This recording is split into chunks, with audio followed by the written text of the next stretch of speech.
After about 2 months, his prayers are answered.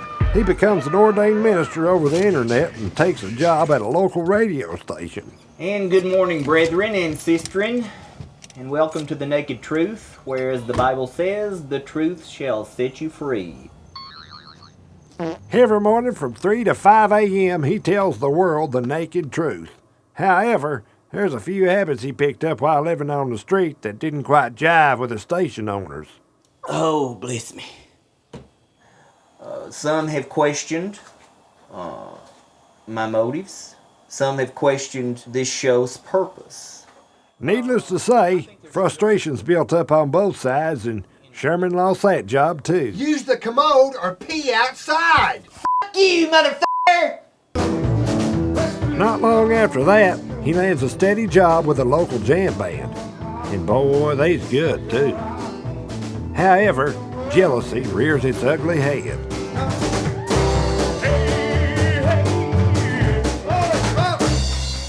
You're fired. The feeling performing with a live band gives him sparks the want of putting his own band back together and playing the music he wants to play. Meanwhile, he forgets his sorrows the only way he knows how. Then he moves on. They originally asked Sherman to do Man of Constant Sorrow. He couldn't get through it without crying, and they called me. I thought we were going to be a team. I was really serious about, we were going to try to start something up. But then he started working with Del McCurry, and I don't know what happened after that. Honestly, I was glad for Dan to have that song, because now he's cursed with it. And poor old Jerry and his dobro, well, I just had to say no, bro, because Dale was the calling. Where's Sherman at? Is he here yet?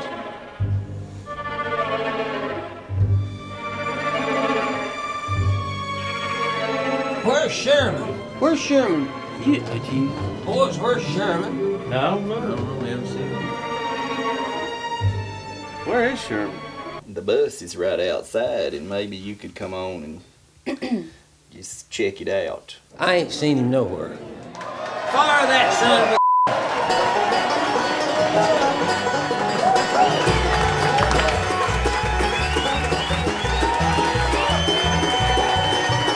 Now after this, dark days and loneliness followed, along with a very deep depression.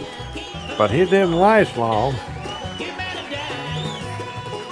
You know, I get lonely sometimes, you know. I mean, it's not all a big party.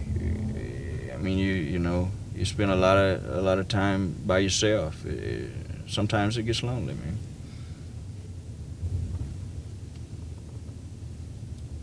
But sometimes. I love laughing. I want to live. Come here to me. Reminds me of that time we was playing the bluegrass, down there in Dallas. And a couple of them Dallas Cowboy cheerleaders got a hold of me before the show. Well, goodness, what I was told was after Sherman was fired from the Del McCurry band, he had a fire lit under him, goodness, and he's decided he was going to put the band back together, and they were going to go out there and give it 110%, and just, take it on to victory. 3 of the Over the Mountain boys was from Louisiana. Hey, boys. Let's go. And they's mean son of a bitches. And that's the way they cook, too. And when Sherman summoned, they answered the call. On fiddle, Bayou Patrick. He stinks like a possum, and he plays the fiddle like the devil himself. On dobro, Andy Gitchy Gotchy Hall. We don't know what Gitchy Gotchy means. And on banjo, Tiny Tom Safel. That son of a bitch ain't said a word in 13 years.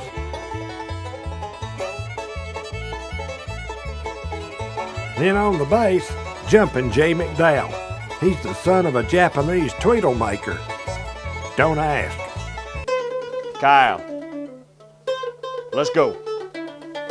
On mandolin, crucial Kyle Wood. He's a star in his own right and the key to the band's magic on and off the stage. And last but not least, my personal favorite, Wichita Rutherford.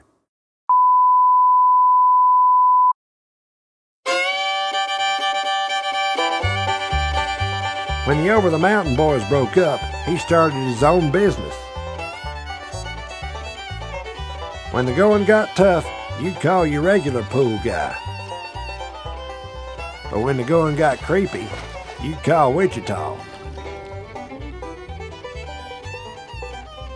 Wichita, let's take care of business, man. Wichita and Sherman, they go back a long time.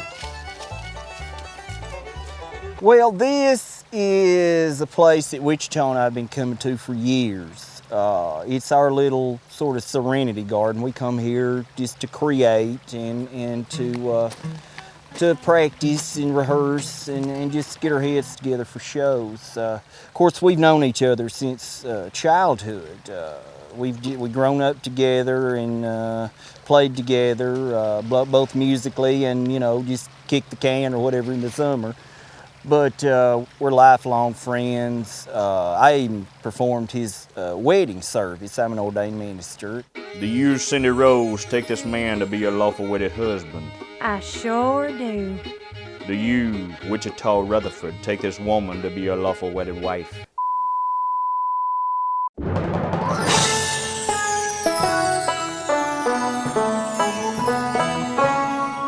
There was only one man who could pull this whole thing together and make it work. The most powerful record executive in Nashville, universally known as Tony Dubois.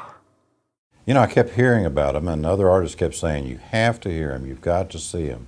You've never seen anything like it. So finally I decided I'm going to go see him. So I went down to see him, and all right, ladies and gentlemen, make them welcome the hottest band in the USA, Band Heffer.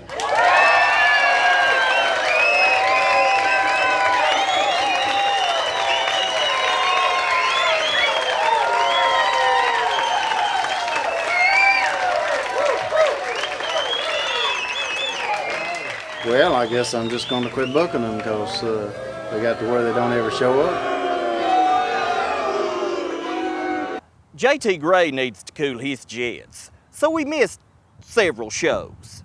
There were legitimate reasons each time, but still, he's out there gossiping like some old widow woman, and people are starting to believe him. And now I've been labeled as difficult